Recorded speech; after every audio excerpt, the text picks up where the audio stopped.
She refused the human's advice. So now she's paying the painful price, reaches its dramatic peak as a raging sandstorm batters the ship while Liara convulses from deadly neurotoxin. Commander Mercer faces an impossible choice: maintain reactor cooling or divert power to synthesize the antidote. Choosing Liara's life over ship safety, he works desperately against time, his blistered hands testament to his sacrifice as she finally whispers his name. The Class 4 interstellar transport vessel drifted through the Vega sector, its hulking metallic form gleaming under the distant stars as it approached the desert planet of Araxis. Inside the command deck, Commander Alex Mercer stared at the navigation console with practiced indifference. His broad shoulders were tense beneath the standard-issue uniform, still uncomfortable after his recent reassignment from special operations to transport duty. "Approaching orbital entry sequence in 17 minutes. Commander," announced Helix, the ship's AI, in its characteristically flat tone. Alex nodded, brushing a hand through his short, sand-colored hair. "Begin pre-landing checks. Any update on our VIP passenger?" Ambassador Liara Novin remains in her quarters. Bio readings indicate she is awake, but has declined all meal offerings for the third consecutive cycle. Alex suppressed a sigh. The Talani diplomatic princess had been nothing but trouble since boarding at Centauri Station. Her species' reputation for arrogance was apparently well-earned, at least in her case. Inform her that planetary approach protocols require all passengers to be secured in designated areas during descent. Message delivered, Helix replied, after a brief pause. The ambassador's response contains several untranslatable Talani expressions, but the general sentiment appears to be negative. Alex rolled his eyes. "Tell her it's not a request. It's standard procedure." Before Helix could relay the message, the command deck doors slid open with a soft hiss. Liara Novin entered, her slender frame wrapped in flowing garments of iridescent silk that shimmered between deep purple and midnight blue with each movement. Her pale lavender skin seemed to glow against the fabric, and her large, almond-shaped eyes, entirely black except for flecks of silver, narrowed as they settled on Alex. "I do not take orders from transport officers," she said, her voice melodic yet cold. "I am here merely to inform you that I will be in the observation dome during descent. The ambassadorial agreements between Talani and your Earth Alliance grant me autonomy regarding my movements aboard this vessel." Alex turned his chair to face her fully. "With all due respect, Ambassador, safety protocols override diplomatic privileges during critical flight operations." "Safety protocols," she repeated with obvious disdain. "Your Earth vessels are primitive by Talani standards. I've traveled on solar skimmers through the corona of twin stars. This box of bolts hardly presents a concern." Alex was about to retort when a sudden shudder ran through the ship, causing the lights to flicker momentarily. Both of them instinctively reached for support as the deck seemed to lurch beneath their feet. "Helix, status report," Alex commanded, turning back to his console. "Primary propulsion system experiencing unexpected power fluctuations. Diagnostics indicate a critical failure in the main reactor cooling array. Recommendations: immediate descent to nearest viable landing zone for repairs." Alex's fingers flew across the control panel. "Nearest viable landing zone?" "Scanning. The northern basin of Araxis is within range. Surface conditions: high temperature, low humidity, moderate dust storm activity." "That's a desert," Alex muttered, pulling up the planetary data. "Set course for emergency landing. Notify Araxis Central of our situation." Liara had moved closer, her previous hauteur momentarily forgotten as she peered at the display. "Is this serious, Commander?" "Serious enough that we need to land immediately," Alex replied, not looking up from his work. "The cooling system failure means we risk a complete reactor meltdown if we stay in orbit." The ship shuddered again, more violently this time. "Emergency landing protocols engaged," Helix announced. "Estimated touchdown in 27 minutes." Alex turned to Liara. his expression grave. "Ambassador, you need to return to your quarters and secure yourself for an emergency landing. This isn't about protocols anymore. It's about survival." Something in his tone must have convinced her, because she nodded curtly and turned to leave. At the door, she paused. "Will the communication system still function once we've landed? My father, the Emperor, will be expecting my arrival at the capital. Basic systems should remain operational, but our priority will be repairing the reactor before it destabilizes completely," Alex explained. "We'll be stranded for at least a day, possibly longer." Liara's shoulders stiffened. "Unacceptable. The diplomatic summit begins tomorrow evening. I'm sorry, Ambassador, but physics doesn't care about diplomatic schedules." Alex turned back to his controls. "Now please, secure yourself for landing." After Liara had departed, Alex allowed himself a moment of tension release, rolling his neck to dispel the tightness that had settled there. Emergency landings were routine in special ops training, but with a reactor on the verge of meltdown and a high-maintenance diplomatic passenger, this situation was far from ideal. "Commander," Helix interrupted his thoughts, "I've analyzed the landing zone. Surface temperature exceeds 50 degrees Celsius. Recommendation: all personnel should utilize climate protection suits for any extravehicular activities." "Noted," Alex replied, already calculating what repairs would be necessary and what resources they had available. As the red surface of Araxis grew larger in the view screen, he pushed aside thoughts of his former team, of missions gone wrong, and focused solely on bringing the ship down safely. The landing was rough but controlled, the ship's emergency systems compensating admirably for the failing main engines. They touched down in a basin of rust-colored sand, surrounded by jagged rock formations that rose like ancient sentinels around them. After running through post-landing checks and stabilizing the reactor temporarily, Alex went to check on Liara. He found her in her quarters, examining a small cut on her forehead where she must have struck something during the landing. "Are you all right, Ambassador?" he asked from the doorway. She touched the wound gingerly. "I am undamaged. Is your vessel?" "The ship has seen better days," Alex admitted. "I need to go outside to assess the external damage to the cooling array. We have climate suits in the equipment bay. You should wear one if you plan to exit the ship at any point." Liara looked at him as if he'd suggested she eat dirt. "Talani do not require your crude human protection. Our skin adapts to environmental conditions naturally." Alex had done his research on Talani physiology before this assignment. While their skin did have remarkable properties, including limited temperature regulation, it wasn't designed for the extreme conditions of Araxis. "With respect, Ambassador, Araxis isn't just hot. The sand itself contains microscopic crystalline particles that can cause severe damage to unprotected tissue. Even native Araxian species have evolved thick, armor-like hides. I am not some fragile human." "Commander," she replied coldly, "Talani have survived environments you cannot even imagine. Your Earth-manufactured protection would only hinder my natural abilities."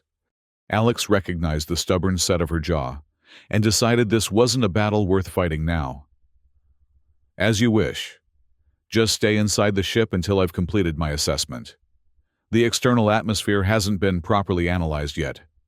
He left to don his own climate suit, a sleek but sturdy design made of heat-reflective material with an integrated cooling system and reinforced joints.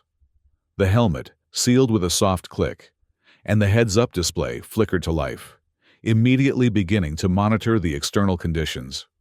When he stepped out onto the ramp, the heat hit him like a physical force, even through the protective layers. The sand stretched in all directions, broken only by the strange rock formations and occasional patches of what appeared to be reddish vegetation. Alex moved methodically around the ship's exterior, examining the damaged cooling array. The problem was worse than he'd feared. Several of the primary coolant lines had ruptured, and the heat exchangers were warped beyond simple repair. He'd need to reconfigure the secondary systems to handle the load temporarily, but that would require parts from inside the ship. As he rounded the port side, movement caught his eye. A slender figure in flowing garments stood a short distance away, arms outstretched, as if embracing the scorching air. "Ambassador Novan," Alex called through his suit's external speaker. "You should return to the ship immediately." Liara turned, her expression visible even at this distance, a mixture of defiance and what appeared to be genuine joy. "This heat is magnificent, Commander. Your warnings were unnecessary. I feel more alive here than in your sterile ship environment." Alex strode toward her, concern overriding protocol. "This isn't about comfort, Ambassador. The environmental hazards here are real and potentially lethal."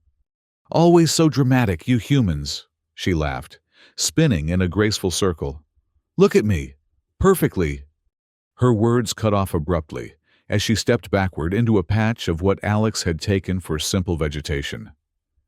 In reality, it was a cluster of spine-bone cacti, one of the few plant species hardy enough to survive in Araxis's harsh conditions.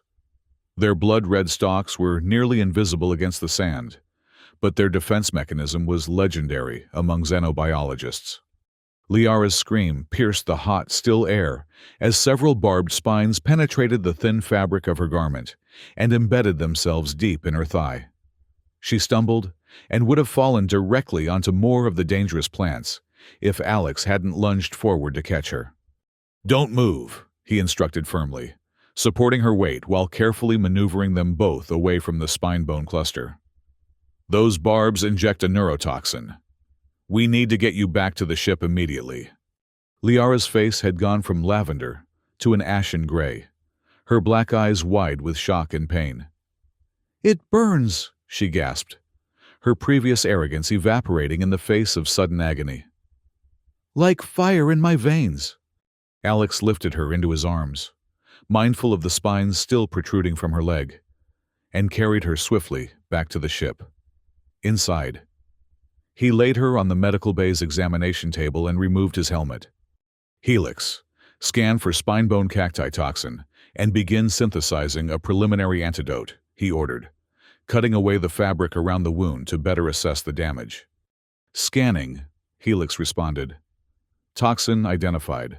Composition similar to known variants, but with elevated neurostimulant properties. Synthesizing base antidote. Warning: full neutralization requires specialized compounds not available in current medical inventory." Liara's breath came in short, painful gasps. "You knew about these plants?" "They're documented in the Araxis planetary database," Alex replied, preparing a localized anesthetic. "That's why I recommended the climate suit. The reinforced material would have prevented penetration." A flash of realization and regret crossed Liara's features before another wave of pain contorted her expression. "Remove them," she hissed through clenched teeth. Alex worked methodically, administering the anesthetic and then carefully extracting each spine. The barbs made removal difficult, and he knew that each tug was causing her additional pain despite the medication.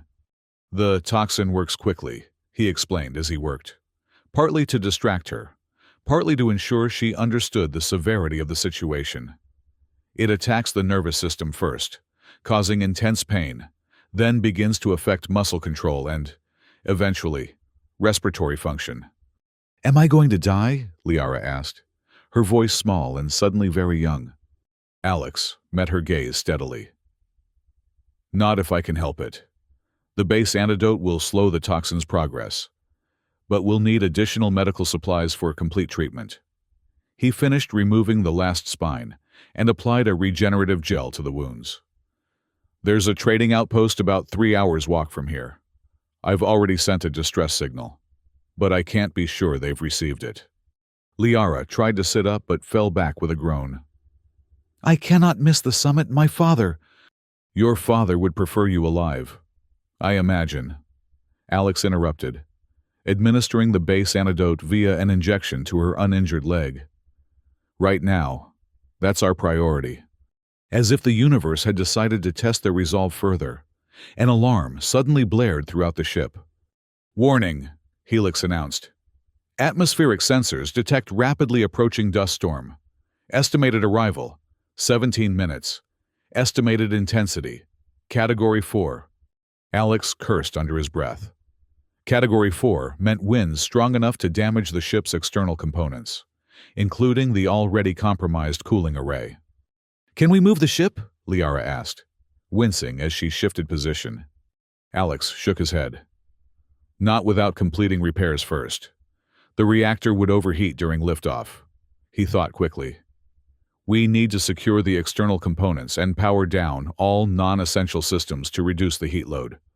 He helped Liara to a recovery bed. "The antidote should stabilize your condition temporarily. I need to secure the ship before the storm hits." "I should help," she insisted, though her voice was weak. "You can barely stand," Alex pointed out. "The best thing you can do is rest and let the medication work." He donned his helmet again and hurried outside to secure what he could. The sky had taken on an ominous, reddish-brown tint, and the wind was already picking up, sending swirls of sand skittering across the basin.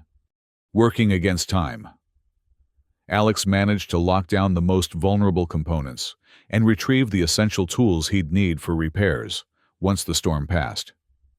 As he finished, the wind had intensified to the point where visibility was reduced to mere meters, and sand particles pinged against his suit like tiny bullets. Back inside, he sealed the airlock and removed his suit, brushing off the fine red dust that had accumulated despite his precautions. He went immediately to check on Liara. What he found sent a chill through him despite the ship's rising temperature. Liara was convulsing on the bed, her back arched in a painful spasm, eyes rolled back to show only the whites. "Helix! Medical emergency!" Alex shouted, rushing to stabilize her. "What's happening?" "The ambassador is experiencing a severe reaction to the toxin," Helix reported. "Her Talani physiology appears to be processing the neurotoxin differently than anticipated. The base antidote is proving insufficient." Alex held Liara down to prevent her from injuring herself, feeling the unnatural heat radiating from her skin even through his gloves. Options. The medical database contains information on a more potent antidote formulation, but synthesis would require significant power resources currently allocated to maintaining reactor stability during the storm. Outside, the howling of the wind had risen to a deafening roar, and occasional impacts shook the ship as larger debris was flung against the hull. Inside, Alex faced an impossible choice: maintain power to the reactor cooling systems to prevent a potentially catastrophic meltdown, or divert that power to save Liara's life. As a military officer, the logical choice was clear. The ship and its technology represented a significant alliance investment, and reactor containment was the priority. But as he looked down at Liara's face, contorted in pain, logic seemed a cold comfort. "Helix, begin synthesis of the enhanced antidote," he decided. "Divert power from all non-essential systems, including secondary cooling. Warning, this action will reduce reactor cooling efficiency by 47%. Estimated time until critical temperature threshold, 4 hours, 13 minutes. "That will have to be enough time," Alex muttered, more to himself than to the AI. "Monitor her vitals continuously and alert me to any changes."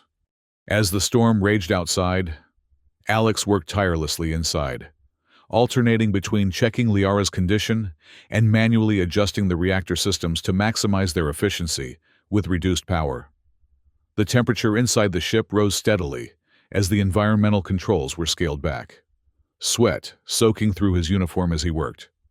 Liara's convulsions had stopped, but she had lapsed into unconsciousness, her breathing shallow and labored. The enhanced antidote was being synthesized, molecule by molecule, in the medical bay's small fabricator, a painfully slow process that seemed to mock the urgency of their situation. 3 hours into the storm, with the reactor temperature approaching dangerous levels, Liara began to mumble incoherently, caught in the grip of toxin-induced hallucinations. Alex wiped her brow with a cool cloth, listening to fragments of what seemed to be conversations with her father, pleas for understanding, and occasional phrases in the liquid Talani language that the translator couldn't process. "You're going to be all right," he told her, unsure if she could hear him. "The antidote is almost ready."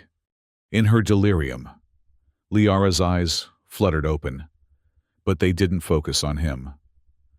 "Father," she whispered, "I've failed you. The human was right. I should have listened." "You haven't failed anyone," Alex assured her. "And you'll have plenty of time to admit I was right once you're better," he added with a small smile she couldn't see. "The disgrace," she continued, lost in her hallucination. "A royal daughter, dependent on human protection. They'll say I'm weak, unworthy." Alex frowned. He knew the Talani placed immense value on self-sufficiency and strength, but the pressure Liara described seemed extreme, even cruel. "Antidote synthesis complete," Helix announced. "Warning: reactor temperature approaching critical threshold. Recommendation: restore power to cooling systems immediately." Alex loaded the antidote into an injector. "Hold that thought. Helix, let's save our passenger first." He administered the antidote directly into Liara's carotid artery, where it would reach her brain most quickly. For several tense moments, there was no visible change in her condition. Then, gradually, her breathing deepened and steadied, and some color returned to her ashen features. "Vital signs stabilizing," Helix confirmed. "Toxin neutralization in progress. Estimated recovery time, 6 to 8 hours. And the reactor? Critical threshold in 17 minutes. Alex sprinted to the engineering section and began the laborious process of manually rerouting power back to the cooling systems. The work was delicate and dangerous, requiring him to manipulate superheated components with inadequate protection. By the time he finished, his hands were blistered despite his gloves, and the ship's temperature had risen to nearly unbearable levels. "Cooling systems restored to 82% efficiency," Helix reported. "Reactor temperature stabilizing." Alex slumped against the bulkhead, exhaustion washing over him. "Status of the storm? Diminishing. Estimated conclusion in approximately 40 minutes. He made his way back to the medical bay, where Liara lay quiet now, her features relaxed in genuine sleep rather than unconsciousness. A monitor displayed her vital signs, all trending toward normal parameters. Alex allowed himself to sink into a chair beside her bed, the events of the day catching up with him all at once. He hadn't faced such a high-pressure situation since his last special ops mission, the one that had gone catastrophically wrong and led to his reassignment. He must have dozed off because the next thing he knew, a soft voice was calling his name. "Commander Mercer, Alex?" He opened his eyes to find Liara awake and watching him, her expression unreadable. The storm had passed, leaving an eerie silence in its wake. "How are you feeling?" he asked, straightening in his chair. "Like I've been trampled by a herd of Centaurian moose," she replied with surprising honesty. "But alive, thanks to you." Alex shrugged. "Just doing my job." "No," Liara said, her voice stronger now. "Your job was to deliver me to Araxis' capital, not to risk your ship and yourself when I—" She hesitated, as if the words were difficult to form. "When I foolishly ignored your warning." "We all make mistakes," Alex offered. "Some costlier than others," Liara observed, glancing down at her bandaged leg. "I remember fragments, the pain, the storm. You speaking to me." Her black eyes met his. "You diverted power from your reactor to synthesize the antidote, didn't you?" Alex didn't deny it. "It seemed like the right call at the time." "It was reckless," she said, but without heat. "And I'm grateful." He nodded, accepting both the criticism and the thanks. "The storm has passed. I need to assess the external damage and see about completing those repairs. And I need to contact my father, Liara said, attempting to sit up and immediately grimacing in pain. Alex gently pressed her back down. The communications array was damaged in the storm, and you need to rest, doctor's orders. You're not a doctor, she pointed out. No. But I've had enough field medical training to know that moving around with that leg and with neurotoxins still in your system is a bad idea. He stood. I'm going to check the ship. The climate suit you were so dismissive of is in the locker by the door, if you decide you want to leave the medical bay. He was halfway out the door when her voice stopped him. Commander, would you assist me with the suit? I find I'm not as steady as I'd like to be. Alex turned, unable to hide his surprise. Of course, Ambassador. The next few hours established a new dynamic between them. Liara, humbled by her experience and still weak from the toxin, accepted Alex's help in donning the climate suit. Once protected, she insisted on accompanying him outside to assist with repairs, arguing that 4 hands would work faster than 2. Though initially skeptical, Alex found that she was surprisingly knowledgeable about ship systems, offering suggestions that sometimes diverged from standard alliance procedures, but proved effective. When he questioned her expertise, she explained that Talani children of her status were educated in multiple disciplines, including engineering and astrophysics, to ensure they could never be rendered helpless by technological failures. Yet you didn't know about spine-bone cacti, Alex observed as they worked together to realign a coolant manifold. Liara handed him a calibration tool. Botanical hazards weren't part of the curriculum, she admitted. Perhaps they should be.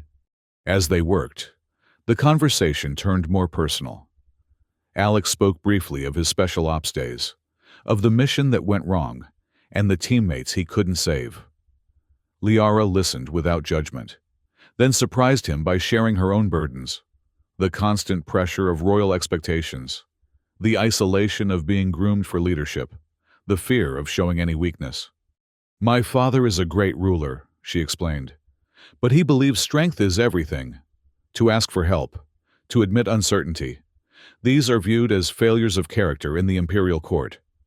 Sounds lonely, Alex commented. Liara's gaze drifted to the horizon, where the red sands of Araxis stretched endlessly beneath a sky turning purple with approaching dusk. It is. That's why I volunteered for this diplomatic mission, a chance to be away from the constant scrutiny, to prove myself on my own terms. And instead, you got stuck with me and a broken ship in the middle of nowhere, Alex said with a wry smile. There are worse fates, Liara replied, surprising them both with the warmth in her voice. By nightfall, they had completed enough repairs to restore basic flight capability. The reactor was stable, the cooling systems functional, and the communications array patched sufficiently to send a message to Araxis' capital explaining their delayed arrival. They sat in the small galley, sharing a meal of emergency rations that neither found particularly appetizing, but both were too hungry to refuse.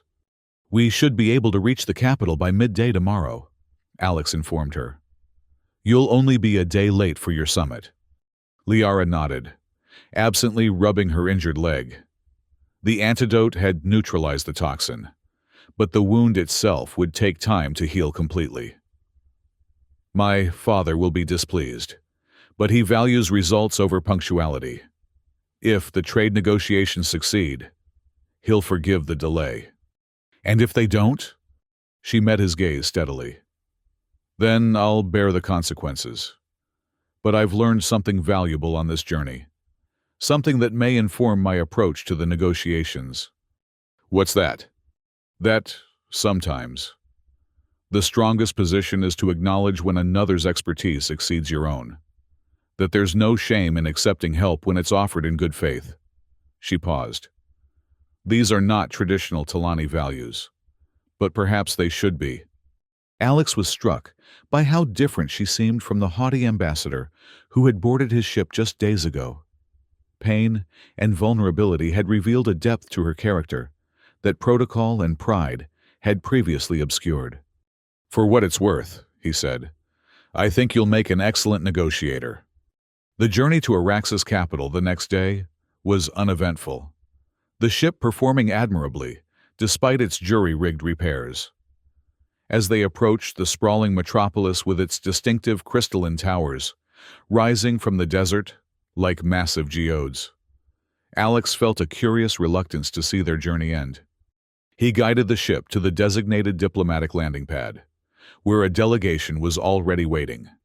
From the elaborate dress and formal posture of the central figure, Alex surmised he was looking at Emperor Novan himself. "Your father?" he asked Liara, who stood beside him on the command deck, once again dressed in her formal attire, though she still favored her injured leg. "Yes," she confirmed, a hint of tension returning to her voice. "He rarely greets arrivals personally. He must be particularly concerned. Would you prefer I not mention the incident?" Liara considered this for a moment, then shook her head. "No, I will tell him exactly what happened and why, including my error in judgment and your actions to save my life." As they disembarked, the formal greetings were conducted according to rigid protocol, with Emperor Novan maintaining a regal distance from his daughter despite what must have been genuine concern. Alex stood at attention, responding to the Emperor's questions about their delayed arrival with straightforward military precision. Then, to his surprise, Liara broke protocol. In front of the assembled delegation, she stepped forward and recounted the entire incident: her refusal to wear the climate suit, the encounter with the spine-bone cacti, and Alex's decision to prioritize her life over the ship's systems. "Commander Mercer acted with courage and compassion," she concluded, "qualities that transcend our cultural differences and remind us why this alliance between our peoples is worth pursuing." Emperor Novan's expression remained impassive, but his eyes, the same depthless black as his daughter's, moved from Liara to Alex with newfound interest. "It seems we owe you a debt, Commander," he said formally. "The Talani do not forget such obligations." "No debt, Your Majesty," Alex replied. "Ambassador Novan showed equal courage during our repairs. Without her assistance, we might still be stranded in the desert." A flicker of surprise crossed the Emperor's features before he composed them again. "Indeed. Most unexpected." He turned to Liara. "Perhaps you have learned something valuable from this misadventure, daughter." "More than you know, father," she answered with quiet confidence. The formalities continued, with arrangements made for the ship's proper repairs and for Alex's accommodation during his stay. As the delegation prepared to depart for the palace, Liara lingered behind for a moment. "Commander," she said, her formal tone at odds with the warmth in her eyes, "my father has suggested that you might serve as a security advisor during the summit. Your perspective would be valuable to me." Alex recognized the offer for what it was: a chance to extend their unexpected connection, to explore whatever had begun to grow between them in the crucible of crisis.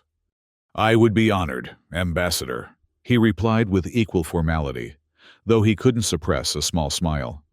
As they followed the delegation toward the waiting transport, Liara spoke quietly, her words meant for him alone. "I paid a painful price for refusing your advice, Commander Mercer, but some lessons are worth the cost." Alex glanced at her, noting the new wisdom in her expression, the quiet strength that had replaced her previous arrogance. "And some partnerships are forged stronger for having been tested in fire," he replied. Above them, the twin moons of Araxis were rising in the darkening sky, casting their silvery light over the desert world, where two people from vastly different cultures had found common ground in the face of adversity. Whatever challenges the diplomatic summit might bring, they would face them together, each stronger for having known the other. And in that moment, Alex found himself grateful for the reactor malfunction that had forced their emergency landing. For in the harshest environment, He had discovered something he'd thought lost forever after his failed mission, a purpose beyond the battlefield, and the knowledge that sometimes the most important victories were won not with weapons, but with understanding. Liara, walking beside him with her head held high despite her injury, seemed to sense his thoughts. "You're smiling, Commander. A rare occurrence. I've noticed. Just thinking that some detours, while unexpected, lead us exactly where we need to be." "Indeed," she agreed, her own smile matching his. "Though next time, I promise to listen when you recommend protective gear." "Next time?" Alex raised an eyebrow. Liara's laugh, clear and genuine, rang out in the desert air. "After this summit, my father has diplomatic missions planned to 3 other Alliance worlds. I may have suggested you as my official escort." "I look forward to it, Ambassador," Alex replied, finding that he truly meant it. Behind them, their ship stood silhouetted against the setting sun, damaged but unbowed, much like its passengers. And ahead, the crystal towers of Araxis' capital glittered with promise, a fitting symbol for the future they had not expected, but now welcomed with open hearts.